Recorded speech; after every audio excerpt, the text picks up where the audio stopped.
got her start right there. Okay, we're going to go on now, I think. Okay, I'm sorry, but I do have a question. Yeah. So one thing I'm observing is that how do you gauge that? Because they're not meeting the string all at the same time. So when do you start talking about that? Because that's for ensemble issues. I mean, this is all very nice for, creating this flexibility, but, if nobody hits the string at the same time at CPA, you're going to have a problem. I have a million times I've told students, write in your music from the string. Right, So but you how start do from they- the string. Here's how it works. You do this, and then you place, and then you go. There is a little moment there in an ensemble setting. You might also consider just a soloist with a piano, an ensemble, to have that connection of time, because the timing is absolutely critical. And if you look really closely, in this kind of a setting, they weren't. They were just kind of coming at it. We do teach, I actually teach rounded bow strokes, and if you can land like an airplane, I will say that to the student, land like an airplane's coming onto a runway. And they usually understand that image. But if it's not working for them, because 50% of the time it's just not going to sound very good, or they don't have the control, or they're, the bow hold thing we were talking about, I will say, place the bow, now continue the motion. So like lift, land, go. There is, yes, that's a good way to say it. Yeah.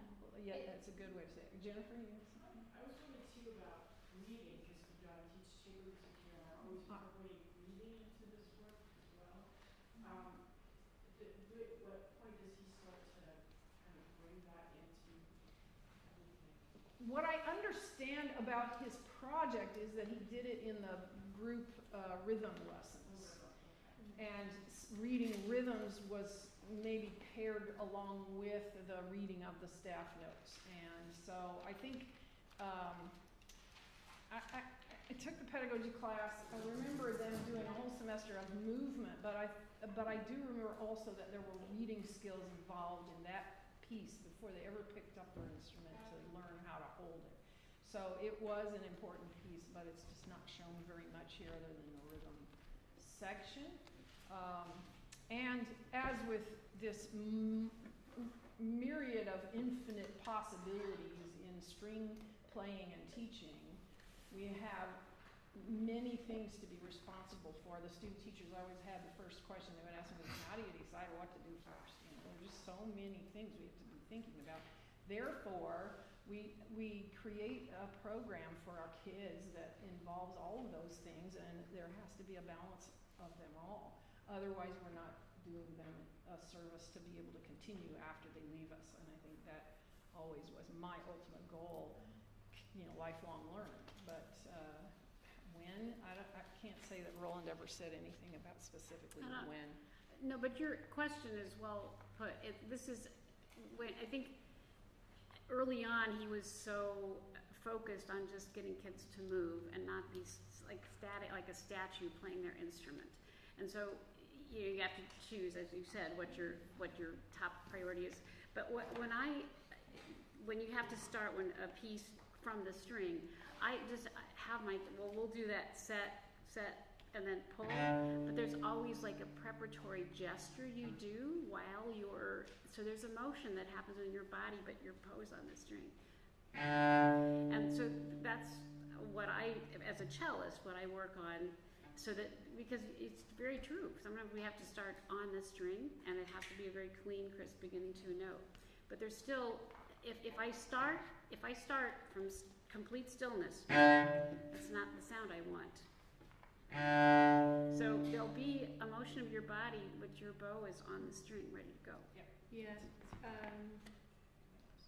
That's a subtle thing you teach later after.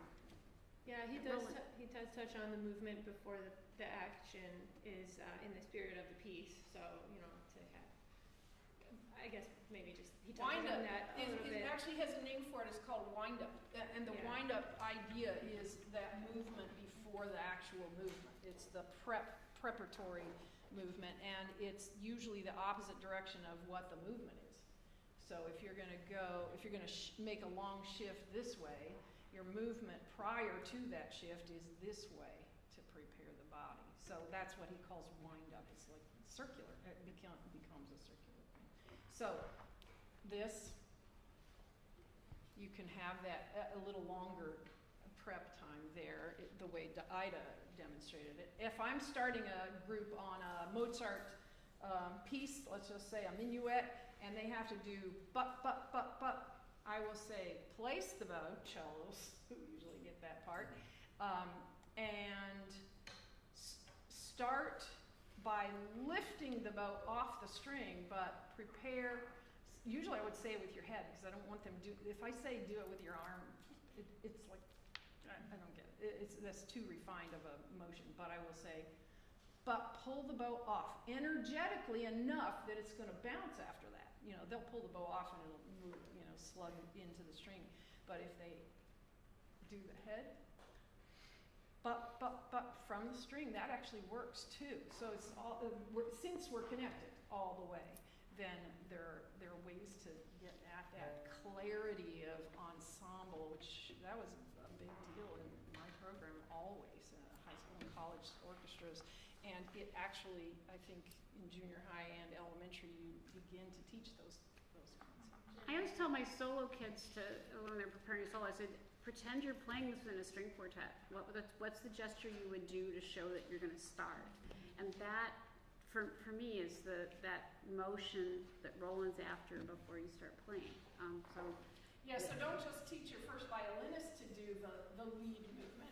Everybody has to do it. Teach the first violinist that it's their responsibility to start the group, but everybody should do the movement together. Always. I mean, it's when you see a string quartet with the first violinist going like this and the other three don't move. No, they all move together, and that's the wind-up idea of the preparatory. Is that maybe what Jennifer was getting at with reading as well? With reading? Breathing. Yeah. Oh, breathing. I Yeah. thought you said reading. No, breathing, yeah. Yeah, yes, breathing is also the preparatory time. Yeah, absolutely. Yes, I always say to my students, especially because I could tell some of them are holding their breath before they start. You're going to pass out if you don't, breathing is good. So He doesn't talk about it specifically in the book, but when he divides the bow in thirds, and so when you're doing bow distribution and working on that, that's you can align your breath with that bow speed going by. We're going to talk about that later. All right, so let's get into some shifting. Do you have one more thing? I have one thing about Okay. breathing. There is one place where it says in the book that most breaths happen on up bows. They did some study about that, and so that's one thing that's added. But Yeah. I know that's not necessarily with the ensemble, but if you haven't read the first part of chapter 2, all these diagrams are about involuntary, sensory, neurological pathways, telling the muscles what to do, and all of that. So I think there's a diagram on page 23 that might have to do with voluntary and involuntary components of breathing, the movements, and becoming habituated to the movements, and then being able to control them in a rhythmic way. But I think it's a process. You got me on a tangent. You guys have good questions. All right, let's go on to the basic shifting, and we'll watch the film first. The artist uses the entire range of the fingerboard as he plays.